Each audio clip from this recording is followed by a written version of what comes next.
दिल्ली के सुल्तानपुरी और नांगलोई को जोड़ने के लिए बन रहा फ्लाईओवर लोगों के लिए बड़ी समस्या बना हुआ है। इस फ्लाईओवर के कारण आने जाने वाले लोगों को काफी समस्याओं का सामना करना पड़ रहा है। आलम ये हो गया है कि यहाँ के दुकानदार लंबे समय से आर्थिक मंदी का सामना कर रहे हैं। बावजूद इसके फ्लाईओवर का काम आज तक पूरा नहीं हो सका है। दरअसल 1 दशक से भी ज्यादा के वक्त से लंबित पड़ा इस फ्लाईओवर का काम आज तक पूरा नहीं हो सका, जिसकी वजह से सुल्तानपुरी नंगोली मार्केट की दुकानदार और आसपास के लोग बदहाली का दौर झेल रहे हैं।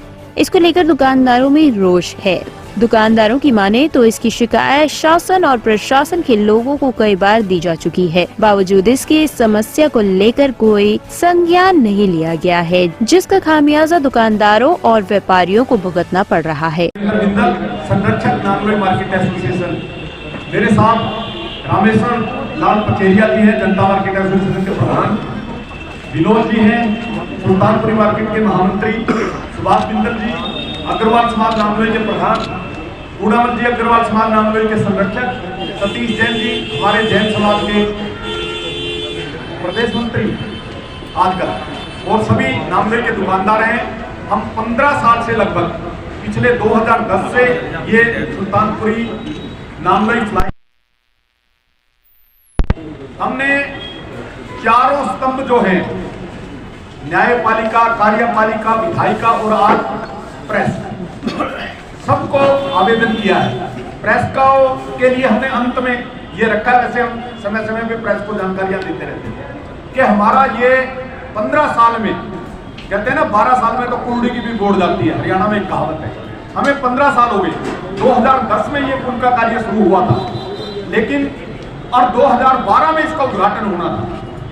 1.5 साल का 18 महीने का इसका कार्यकाल था, लेकिन दिल्ली नगर निगम के भ्रष्टाचार की वजह से ये काम लेट लतीफी की वजह से दिल्ली नगर निगम के अधिकारियों की इसमें बहुत ज्यादा मिलीभगत है। इसमें कहने में हमें कोई संकोच नहीं है।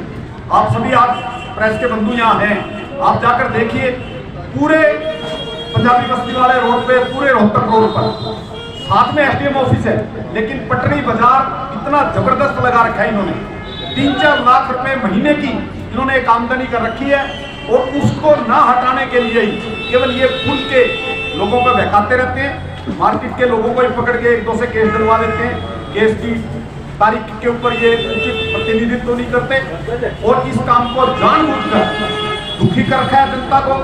और आप देखिए यहाँ 7 स्कूल है, इसके अड़ोस पड़ोस में फ्लाईओवर के पास में 7 स्कूल है। दोपहर को इतने बच्चे हो जाते हैं और कितनी दुर्घटनाओं के चांस रहते हैं। पूरा दिन नांगलोई जाम रहती है। हमारे को अगर नांगलोई में कोई बीमार हो जाए, हमारी आबादी के क्षेत्र में या दुकानदार के साथ कोई दुर्घटना हो जाए, हमें अगर पुलिस थाना में जाना हो तो ये कोई रोड नहीं है, हमें ज्वालापुरी से घूम के आना पड़ेगा। सुल्तानपुरी रोड पर हमारे को जाने के लिए जगह नहीं है, इतनी पटरी बाजार है। एक पैदल आदमी को निकलने में दिक्कत होती है, इतनी दिक्कत है यहाँ।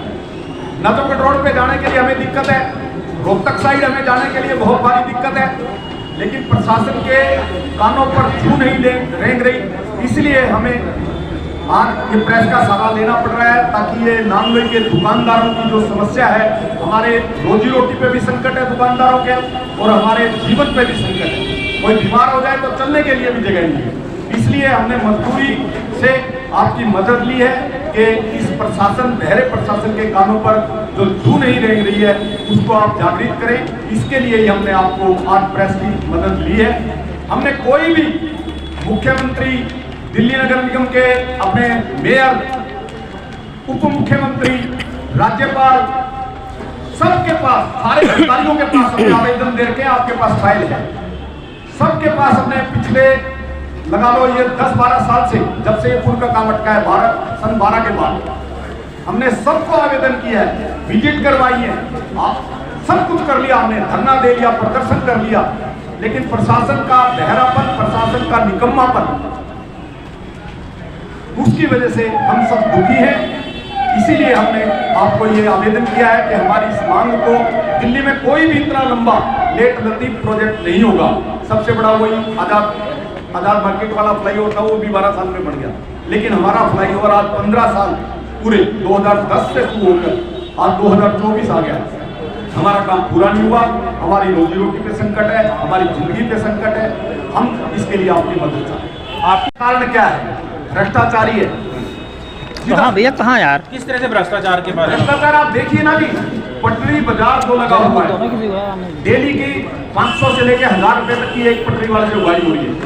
दुकानदार अगर घर से बाहर कोई सामान रखते हैं उसका तुरंत चालान कट जाता है, लेकिन ये पटरी बाजार में दिल्ली प्रशासन के अधिकारी आते हैं, अपनी उगाई करते हैं और चले जाते हैं, और उसका महीना, मैं तो सीधा आरोप लगा रहा हूँ, दिल्ली नगर निगम के ऊपर तक जाता है, तब ये कार्य में डिले हो रहा है, इस काम को नहीं। आपने कहा एलजी फंड की कमी केवल बहाना होता है। सरकार की इच्छा शक्ति हो तो कोई भी काम नहीं रुकता। ये इच्छा शक्ति की कमी है, और इच्छा शक्ति की कमी केवल भ्रष्टाचार की वजह से। इस ठेकेदार को इसका ठेका मिला, आपने कुछ पता लगाने की कोशिश करी, क्या वो ब्लैक लिस्ट वगैरह तो नहीं कर दिया? ब्लैक लिस्ट हो गए तो ठेकेदारों की 3-3, 4-4 फर्में होती है। एक फर्म से अगर ब्लैक लिस्ट हो जाए, दूसरी फर्म से अप्लाई कर देते हैं। काम केवल भ्रष्टाचार की वजह से रुका हुआ है, ये अफसरों की मिलीभगत। अच्छा, क्या वो पत्र का जवाब ही आपको आया? इतने पत्र आपने डाले हैं, जवाब कोई विधिवत जवाब नहीं आया है। हमने जाके कोशिश की है बात करने की, केवल वो टाल मटोली की भाषा प्रयोग कर रहे हैं। तो क्या आप कोई विरोध प्रदर्शन करने का भी कोई हमने ऐसा सारे काम कर लिए। 14-15 साल से हम यही काम कर रहे हैं। हमने धरना भी दे दिया, हमने पुल के वहां जाके भी फ्लाईओवर पे प्रदर्शन कर लिया। यहाँ सामने भी हम धरने पे बैठे हुए थे 2-3 दिन के लिए। आके निगम पार्षद आ जाते हैं, विधायक आ जाते हैं, अपना हमें आश्वासन दे जाते हैं, लेकिन कार्रवाई आगे नहीं होती। तो क्या आप कोई ऐसा कोई प्लानिंग बना रहे, कोई एलजी के घर का घेराव या मुख्यमंत्री के घर का घेराव? कुछ दुकानदार हैं हम सब, हम इतना समय, हम केवल दुकानदार के मार्केट के प्रतिनिधि, मार्केट के अध्यक्ष, महामंत्री, 10-12 लोग हम जाते हैं सब जगह।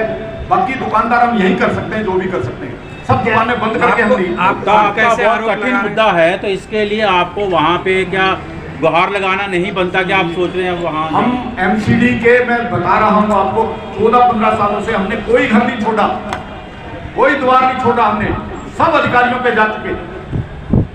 लेकिन कई बार ऐसा भी ये कि आपके एसोसिएशन के ही है, या उन दुकानदारों से आपने कभी बात करने की कोशिश की कि वो ऐसा क्यों कर पाते हैं? नहीं, हमने सारे दुकानदार 90-95% दुकानदार इससे दुखी हैं। केवल 2-3-1-2 दुकानदार हैं जिनकी व्यक्तिगत प्रॉपर्टी आ रही है, उन्होंने केस कर रखा है। लेकिन हम जब उन दुकानदारों से हमारी बात हुई है जिन्हों के केस चल रही है, तो उन दुकानदारों ने मार्केट एसोसिएशन को आश्वासन दिया कि हम अपना केस उठा लेंगे। लेकिन कोई ना कोई अधिकारी उनसे फिर जाके मिल लेता है, वो केस के दिन गायब हो जाता है। और कोई विशेष बात जो आप हमें जानकारी देना चाहें? नहीं, मैं ये चाहता हूं कि आप सब इतनी संख्या में आज यहाँ उपस्थित हैं, एक बार आप मार्केट का सर्वे करें। मार्केट में आप जाकर देखें कि भाई एसडीएम ऑफिस बराबर में होते हुए सामने पुलिस ऑफिस, पुलिस थाना है, नांगलोई की पटरियों पर हमारे चलने का हमारे लिए रास्ता नहीं है। मैंने आपसे आग्रह किया है, अगर हमें किसी भी को 1 नंबर 3 नंबर की पूरी आबादी है, 20,000 की आबादी है, यहाँ 20,000 की आबादी है, रेजिडेंट्स की भी है। अब उनको नजमुल रोड पे जाना हो या रोहतक की तरफ जाना हो या अशोक, सबका एक ही है कि हम देख रहे हैं, विजिट भी कर रहे हैं, लेकिन काम आगे नहीं बढ़ रहा। काम एज इट इज है। कितना टाइम पहले मिले थे आप? हम लगातार मिलते रहे, कोई महीना कोई वो जाता ही नहीं हमारा। किसी न किसी अधिकारी से, मार्केट के पदाधिकारी लगातार संपर्क में रहते। अब तक कितने कंप्लेंट कर चुके हैं आप लोग? अलग ये अलग पूरी फाइल रखी है हमारी, जो कागज हमारे पास अवेलेबल थे, लगभग 50 के करीब कंप्लेंट से। तो क्या आपको लगता है कुछ ऐसी कोई राजनीति हो रही है या क्या? नहीं, राजनीति मैं नहीं कहूंगा, इसमें भ्रष्टाचार है। क्योंकि पहले भारतीय जनता पार्टी दिल्ली नगर निगम में थी, उसके बाद आज केजरीवाल जी हैं, और दुकानदारों ने केजरीवाल जी के प्रत्याशी को इसीलिए जगाया क्योंकि उन्होंने कहा कि एमसीडी में भी अब केजरीवाल तो शायद भ्रष्टाचार कम हो जाए। लेकिन केजरीवाल भी इसमें बिल्कुल खराब साबित हुए, उन्होंने कोई कार्रवाई नहीं की। सर, कुछ दिनों के अंदर दिल्ली के अंदर लोकसभा का इलेक्शन है, क्या आप चुनाव का बहिष्कार भी करेंगे इस मुद्दे को लेकर? हम बहिष्कार नहीं करेंगे, हम सरकार को जगाएंगे। सरकार के जो ये लेट लतीफी है, जो इसके लिए हमारे को सहयोग करेगी, जो भी राजनीतिक दल इसमें आगे बढ़कर हमारी ये मदद करेगा, हम उस राजनीतिक दल का समर्थन करेंगे। यहाँ से जाने के लिए शमशान घाट का भी मात्र एक रास्ता है, और सुल्तानपुर से यहाँ पे हजारों बच्चे डेली आते हैं। और मैं कह रहा हूँ यहाँ पे इतनी दुर्घटनाएं घट चुकी हैं, जिसके लिए मतलब प्रशासन को मतलब बड़ा ही दुर्भाग्य का कारण है कि इतनी घटनाएं घटने के बावजूद भी यहाँ किसी प्रकार की सुनवाई नहीं हो रही। मैं तो प्रशासन से यही गुहार है कि इस पुल को जल्दी से जल्दी चालू किया जाए, धन्यवाद। नांगलोई सर क्या समस्या बताएं? समस्या आप खुद देख रहे हो, फ्लाईओवर की समस्या है। 2010 में जो काम चालू हुआ था 2012 में पूरा होना था, आज 2024 आ गए, हमारा व्यापार बिल्कुल चौपट हो चुका है। हमारे बिंदल जी के नेतृत्व में हमने हर जगह कार्यपालिका, सरकार, एमसीडी, मुख्यमंत्री, निगम पार्षद सबके यहाँ गुहार लगा दी, मगर भ्रष्टाचार के तहत ये पुल नहीं बन पा रहा है। अब पीछे उन्होंने आश्वासन दिया था कि दिसंबर में ये चालू कर देंगे, और आज आप आपके कैमरे देख रहे हैं क्या पोजीशन है, कितना अतिक्रमण है। लाखों रुपए का एमसीडी को चढ़ावा जाता है, पुलिस को जाता है, मगर दुकानदारों की समस्या का कोई निजात नहीं है। सिर्फ उन्हें पैसे कौन है, कौन कर रहा है? मुख्यमंत्री को, एलजी को, मेयर को, सबको ज्ञापन दे चुके हैं। कहीं कहीं हमने कोई कमी नहीं छोड़ी है। जिसकी कॉपियां हमने आपको दे दी हैं, जिन जिन को इससे दुकान वालों को कितनी समस्याएं होती है? मार्केट दुकान वालों को इससे ज्यादा क्या समस्या होगी कि हमारा व्यापार चौपट हो गया, हम आ नहीं जा सकते, कहीं जा नहीं सकते। यहाँ पार्किंग की समस्या, रोडों की समस्या, एक फ्लाईओवर बन जाए, ये टाइम पे काम हो जाता तो आज हमारा व्यापार 4 गुना होता। दिल्ली के टॉप स्टोरी ब्यूरो के लिए दिल्ली से हेमंत कुमार की रिपोर्ट।